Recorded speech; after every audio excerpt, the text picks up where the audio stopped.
Good morning વિદ્યાર્થી મિત્રો, આપણે ગુજરાતીમાં કાવ્ય નંબર 6 રાતા ફૂલ ભણીએ છીએ.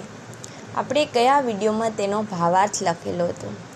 આજે આપણે તેનું સ્વાધ્યાય લખીશું. આપણે પાઠ્યમાં તેનું જે સ્વાધ્યાય કરેલું છે તેમાં જગ્યા ન હોવાથી આપણે તે નોટબુક્સમાં લખશું.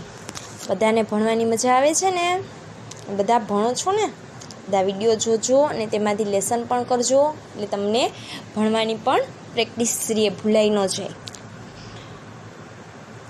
જ્યાં ભાવાર્થ પૂરો થયો છે એના પછી એક લીટી છોડીને હેડિંગ બાંધો, સ્વાધ્યાય. સ્વાધ્યાય પછી ફરી પાછી એક લીટી છોડીને લખો પ્રશ્ન નંબર 1. એક એક વાક્યમાં ઉત્તર લખો.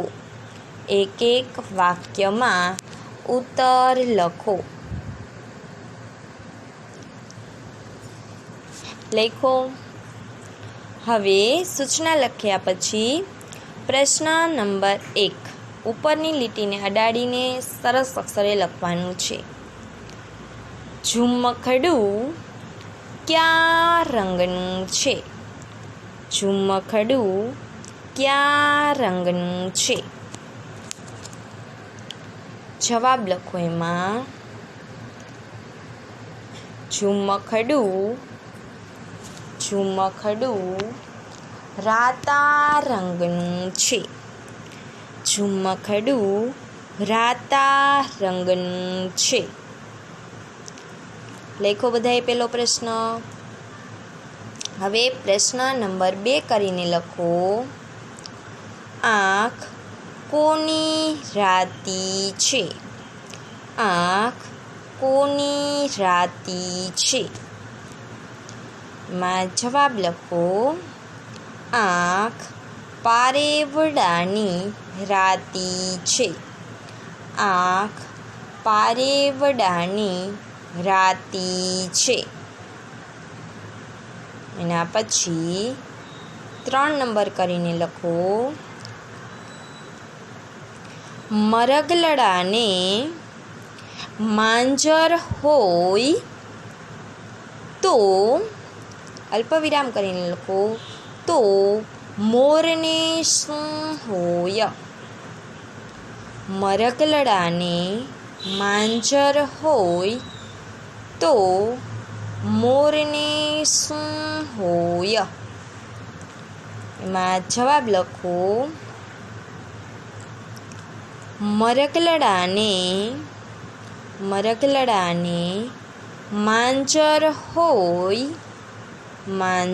હોય તો મોરને કલગી હોય.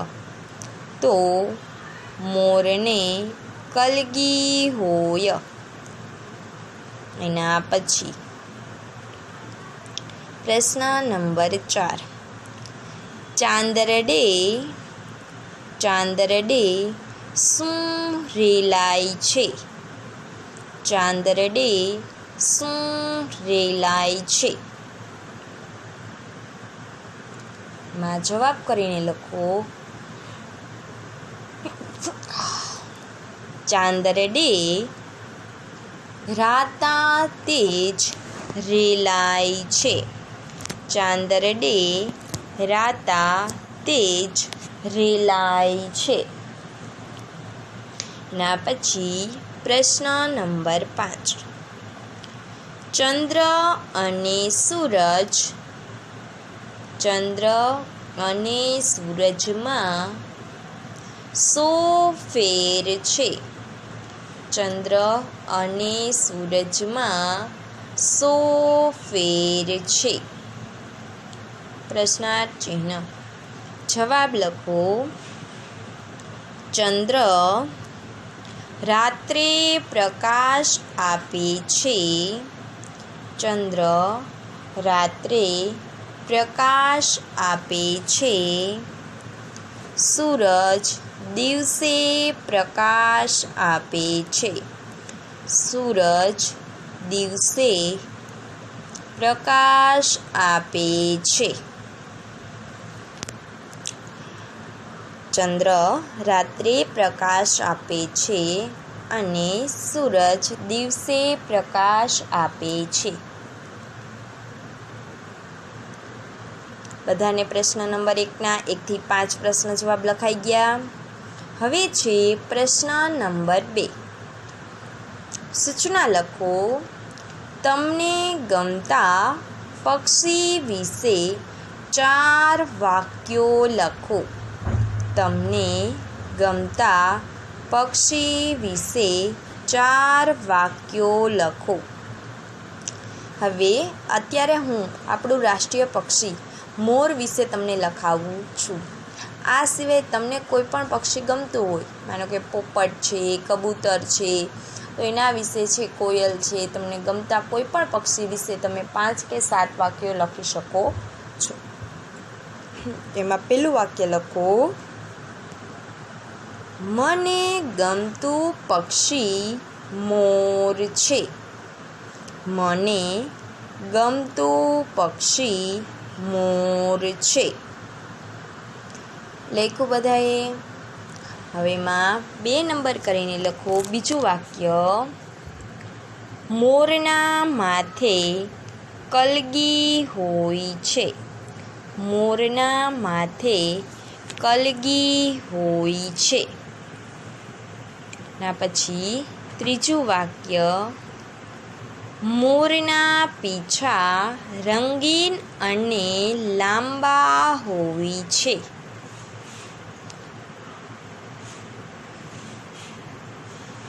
મોરના પીંછા રંગીન અને લાંબા હોય છે. લખો બધાએ? હવે લખો. મોર કળા કરી મીઠો ટહુકો કરે છે. મોર કળા કરી મીઠો ટહુકો કરે છે. પછી 5મું વાક્ય. મોર આપણું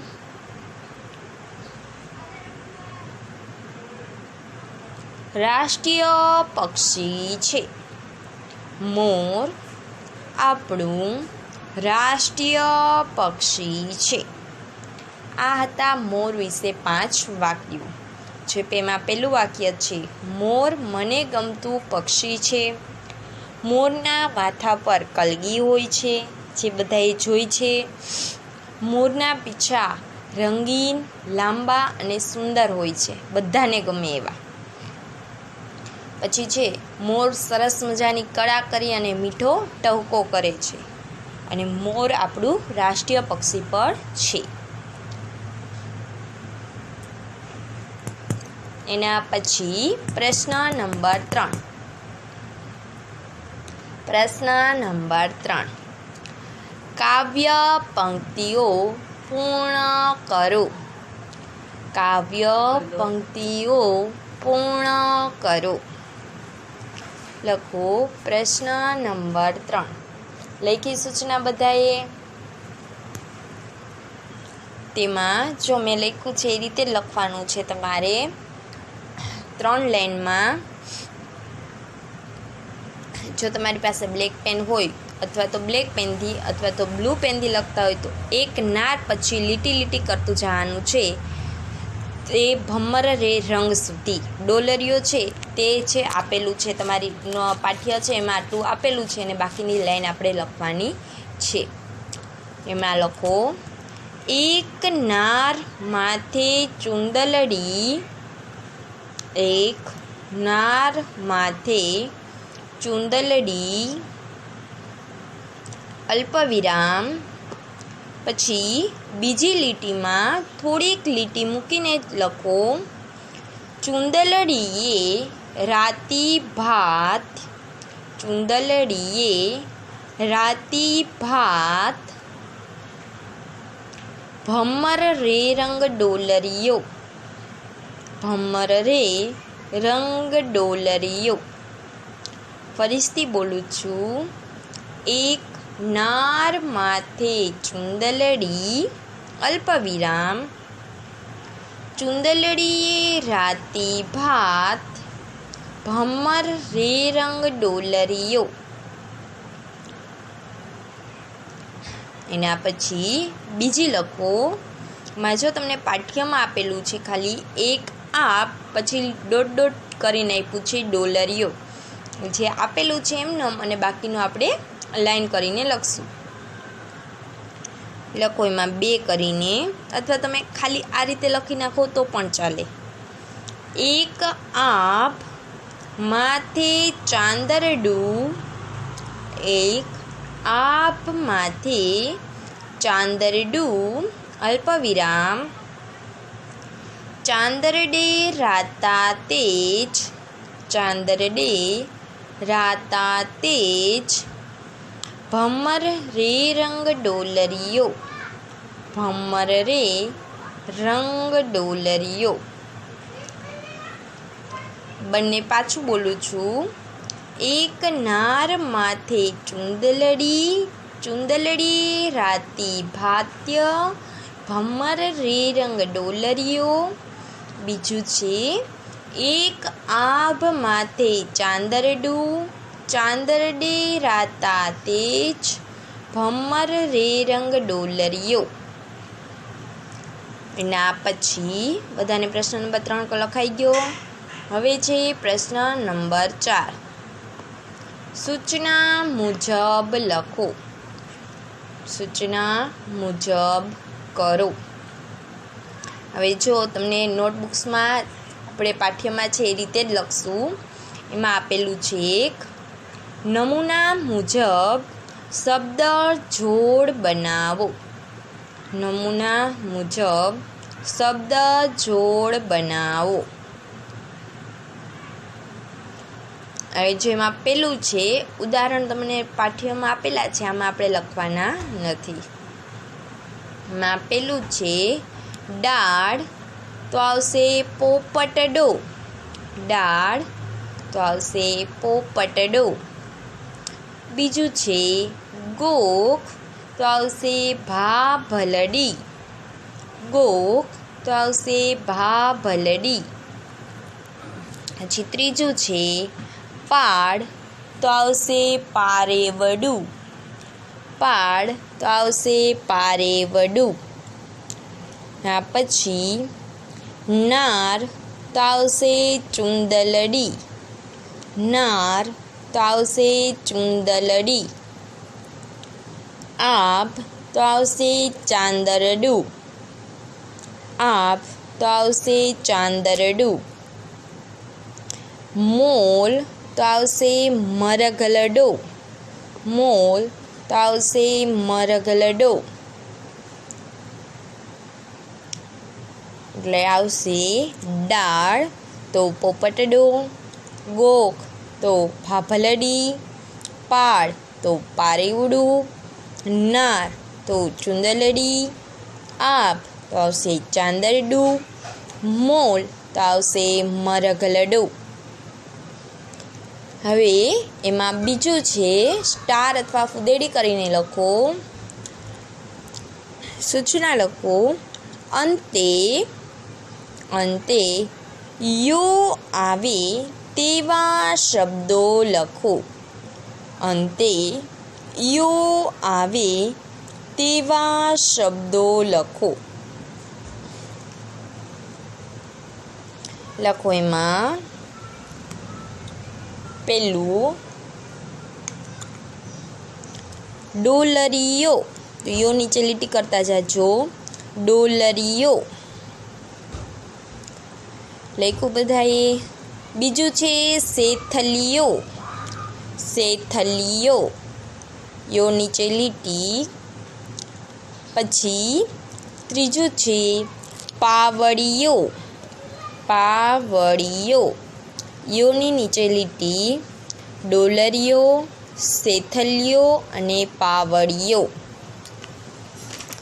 એના પછી ચોથું લખો મજૂરીઓ. યોની નીચે લીટી. મજૂરીઓ. એના પછી પાંચમું ગોવાળીઓ. ગોવાળીઓ. અને છઠ્ઠું છે નિશાળીઓ. નિશાળીઓ. મજૂરીઓ, ગોવાળીઓ અને નિશાળીઓ. એના પછી લખો શબ્દ જોડ બનાવો. શબ્દ જોડ બનાવો. એમાં લખો પેલું કૂતરો તો આવશે કૂતરી. કૂતરો તેની સામે આવશે કૂતરી. ના પછી કબૂતર તો આવશે કબૂતરી. કબૂતરી. ના પછી બકરો તેમાં આવશે બકરી. બકરો તો આવશે બકરી. ના પછી મરઘો તો આવશે મરઘી. મરઘી. ના પછી દેડકો તેમાં આવશે દેડકી. દેડકો તેમાં આવશે દેડકી. ના પછી છોકરો તેમાં આવશે છોકરી. છોકરો તો આવશે છોકરી. કૂતરો કૂતરી. કબૂતર કબૂતરી. બકરો બકરી. મરઘો મરઘી. દેડકો દેડકી. છોકરો છોકરી. ના પછી ફુદેડી કરીને સૂચના લખો. લાલ રંગની કોઈ પણ 6 વસ્તુના નામ લખો. લાલ રંગની કોઈ પણ 6 વસ્તુના નામ લખો. લખો એમાં પેલું સફરજન. સફરજન. બીજું લોહી. લોહી. ત્રીજું ગુલાબ. ગુલાબ. ચોથું ટમેટું. 5 બીટ. 6 કંકુ. કંકુ. ફરીથી બોલું છું. સફરજન, લોહી, ગુલાબ, ટમેટું, બીટ, કંકુ.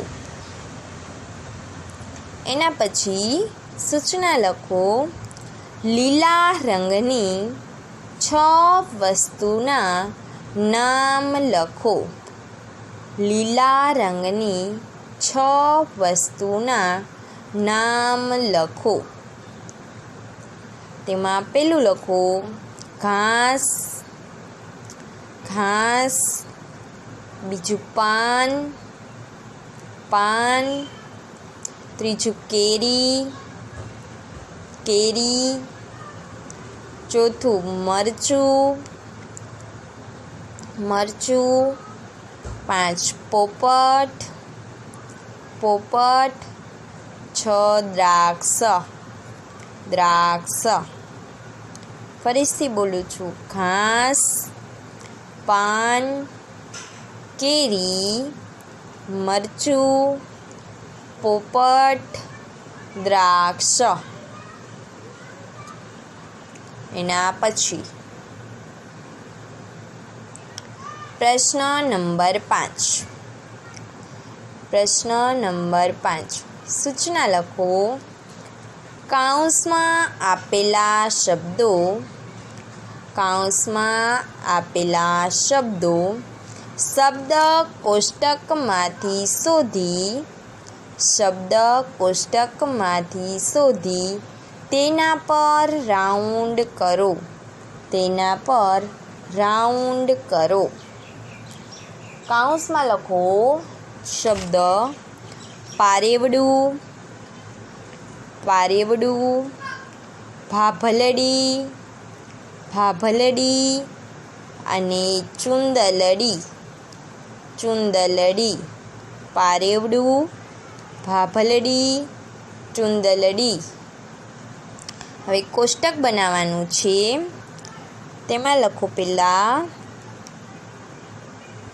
આડી 6 લાઈન આવશે અને ઊભી 5 લાઈન. ભા, વા, સા, જા, મે.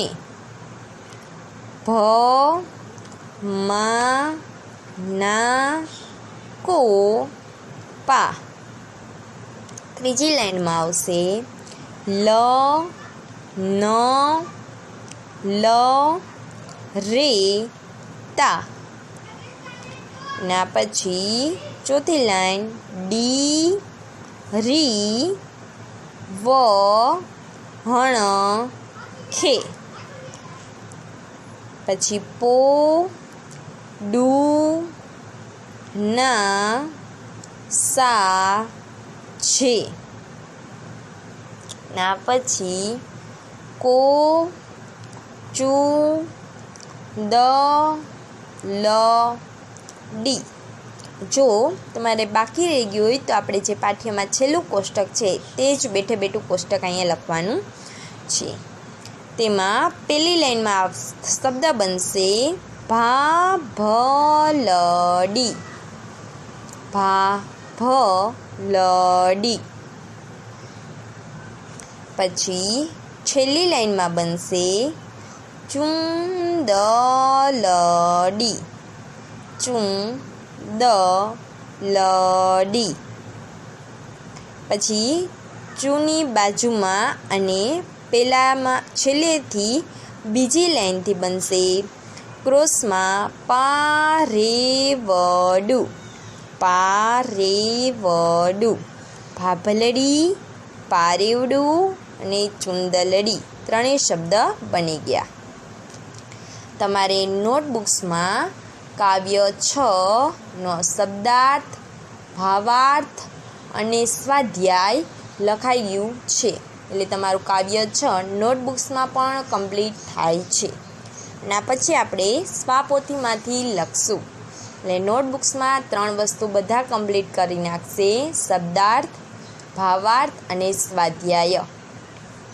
સ્વાધ્યાય જો કોઈને બાકી રહી જાય તો આગળ આપણે જે પાઠ્યમાં છે એ જ બેઠે બેઠું સ્વાધ્યાય આપણે આમાં લખાવેલું છે. પ્રશ્નના જવાબ જ આપણે આમાં લખાવેલા છે, બાકી બધું જ પાઠ્યમાં પણ મેં લખાવી દીધું છે. Bye bye.